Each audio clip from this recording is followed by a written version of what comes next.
S-Class is a yacht of the cars, so that's why we stop on the road and we're gonna fly to the real yacht and compare to the S-Class.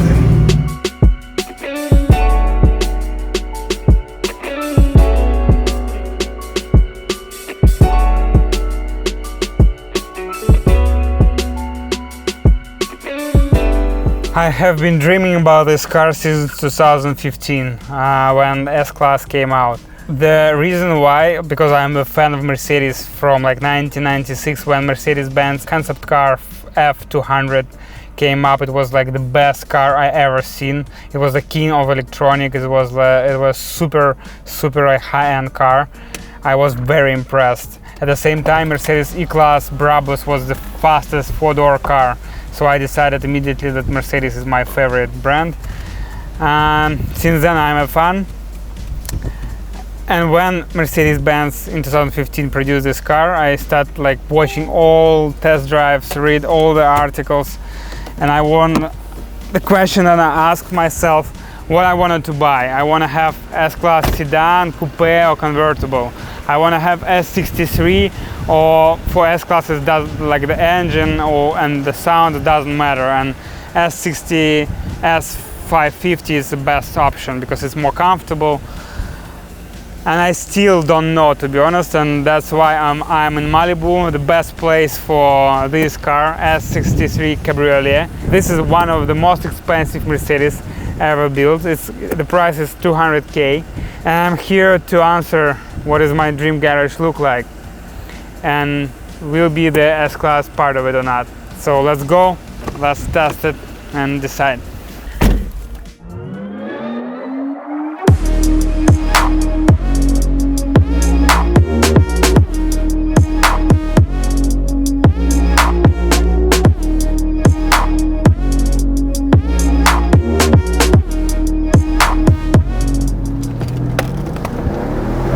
What can I say about driving experience? For example, C63 AMG, way better in terms of driving.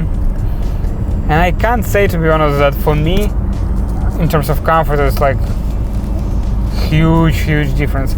I was like pretty comfortable in C-Class as well, but emotions that C-Class give you, because you don't expect from C-Class that it will drive like a go-karting and that it will like very high quality car. It will be a very high quality car. So overall, C-Class surprised me way more than this car, because from this car I have higher expectations. This car has understeer on slow corners and mid-speed corners. On high speed corners you feel that this car is high and it's not like very stable, you know. So you don't have these emotions, these great emotions, like, because in C-Class every single minute I want to win. I want to be like I was racing on the streets. I try to like overtake every single car that I see. I want to do like drifting, all of this crazy stuff. Here, to be honest, I don't want to like drive fast all the time. This car is very quiet, and even when you try to race this car on a sport mode. So for me it's 5 or 6 out of 10 in terms of driving experience.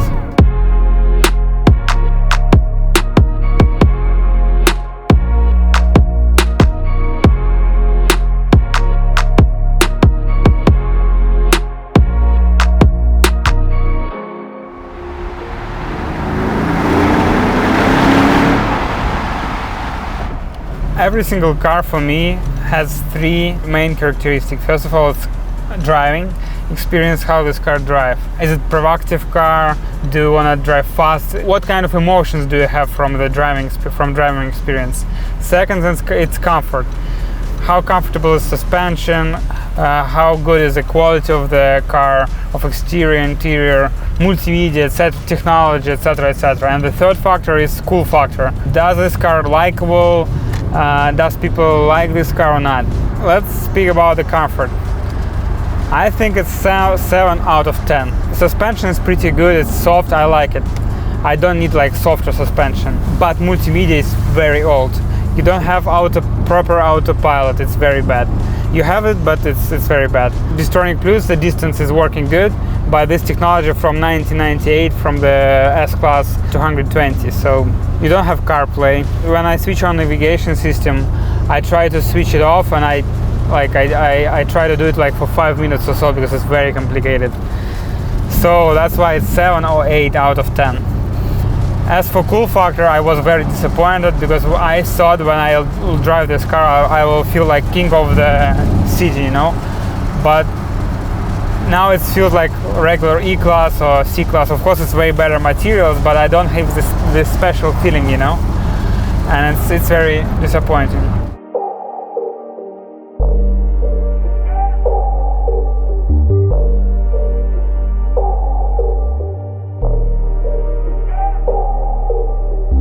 Before this test drive, I thought that ideal garage for me in California is Mercedes S63 cabriolet, G63 AMG, and Mercedes GTR Pro or McLaren 720S.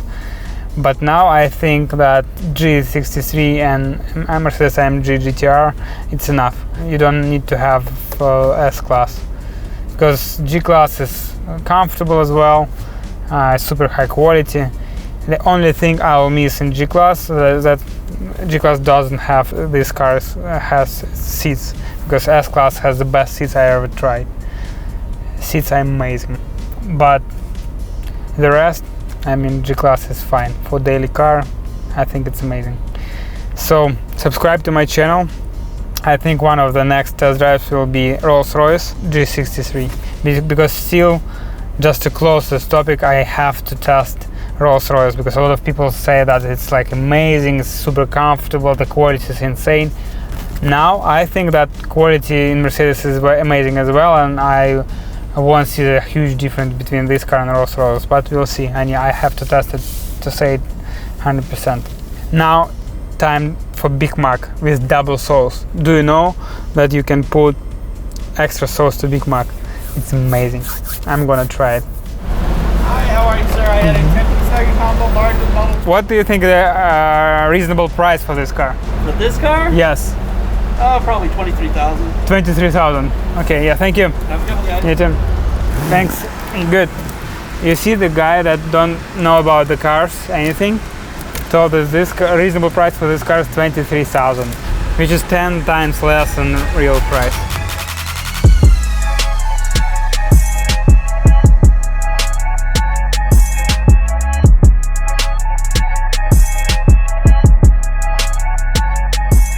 This is a user case, and the reason why I'm considering buying this car, because when we drive with Marina, with my wife Marina, from San Francisco to Los Angeles, I want to sit in the best seats, in amazing luxury interior, and I want a car drive for me, because it's a very long trip, 300 miles straight. It's very boring, so I don't want to leave the gas, push the brake all the time, so I just want to relax, chat, drink water, and that's it. And sometimes when I have corners, something like that, just to give a little bit acceleration and drive fast for a couple of minutes, and that's it. So this car has a problem, because autopilot is pretty bad in terms of it doesn't keep the lane pretty good. This autopilot doesn't see the cars around you, so it's a minus. The distance is great. We drive already 15 minutes or so. I never touch the brakes or gas pedal at all. It's amazing. So I think in the straight line, it's amazing. That's what I need. But in the highway with the corners, you have to control the car still. In my head, this car has only one competitor, and this competitor is Rolls-Royce race cabriolet. For me, I think the Rolls-Royce will have the same disadvantages, because Rolls-Royce doesn't have the good autopilot for sure, and multimedia is also very old-fashioned, old school. In terms of comfort, I think this car for me is already more than enough, in terms of quality as well. So I think you don't have to pay extra for Rolls-Royce, because I think it's pretty much the same. But in Rolls-Royce, for sure you have cool factor, so everyone looking to your car, looking at you and think, oh wow, and you don't have these feelings on this car. but instead this car driving very well, so you can drive this car. In Rolls-Royce I think it's just only cruising, you can't race Rolls-Royce, I only can like drive it smoothly. Here, if you really want, you can like for a couple of minutes you can drive really fast.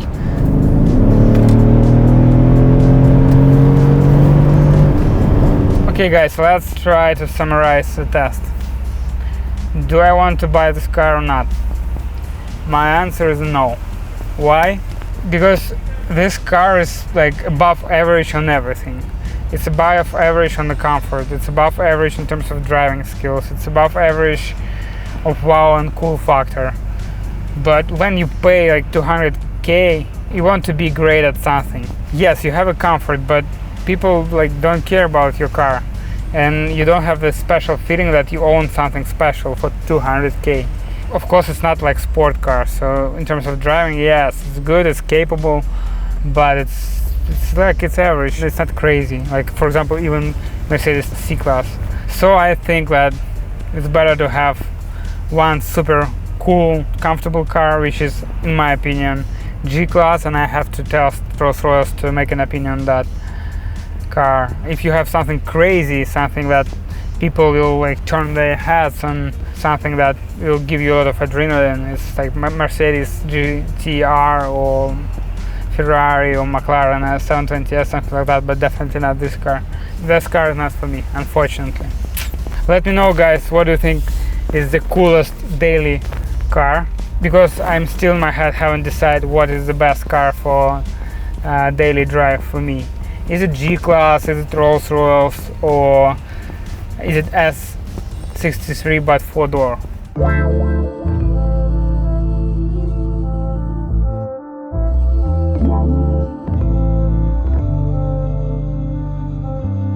How do you like the car? What's your first impressions? The first impression is that it's okay. There is no like wow effect when driving this car. Do you like S-Class sedan more than yes, this car? absolutely. Why? Because you have this feel of space when you're in a sedan. Well, generally more space. When you have an apartment with higher ceilings, you just get more comfortable. You feel there is more air. And here, you just have your roof banging on your head. Can you rate the comfort out of 10? 5. Drive? Emotions, like emotions from the driving of this car. I don't like fast cars because safety first, and I'm not like this driver who gets excited about fast cars. I get excited if I feel safe and if I can relax while driving. In this car I can relax while driving, but there's this thing that it doesn't offer a lot of views around. So whenever I look to the left or to the right, like they teach you at DMV, or whenever you're getting ready for a driver's license, they teach you to turn your head and to check the surroundings.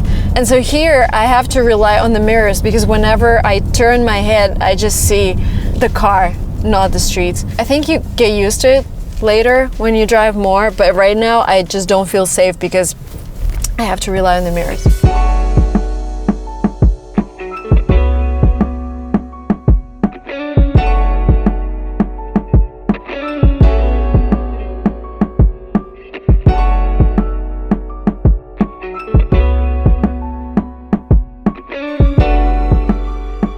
Guys, another day, and this is the day when I'm gonna leave this car to the owner.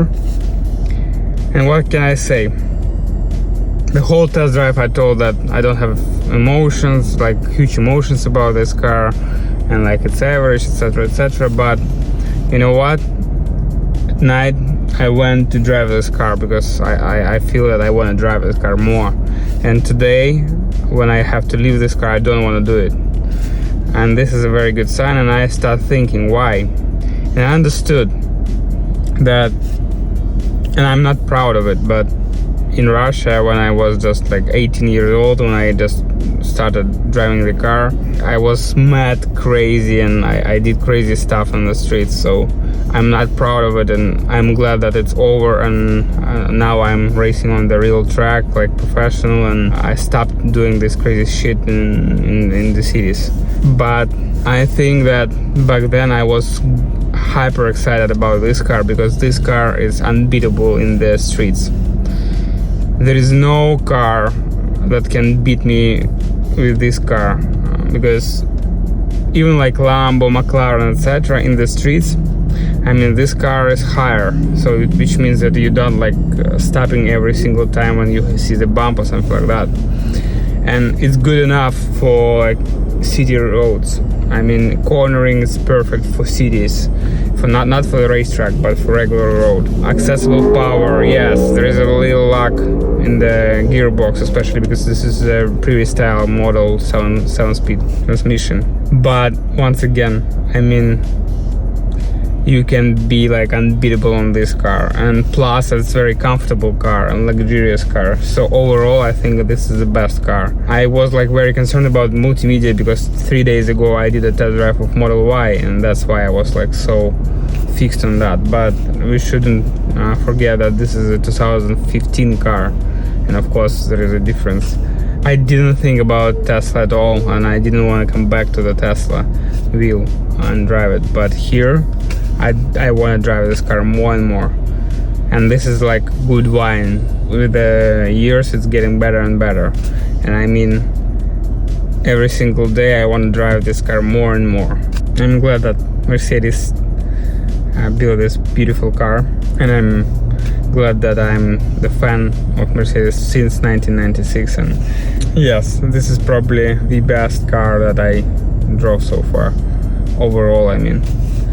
But for me, the main question of this video, do I want to buy this car or not?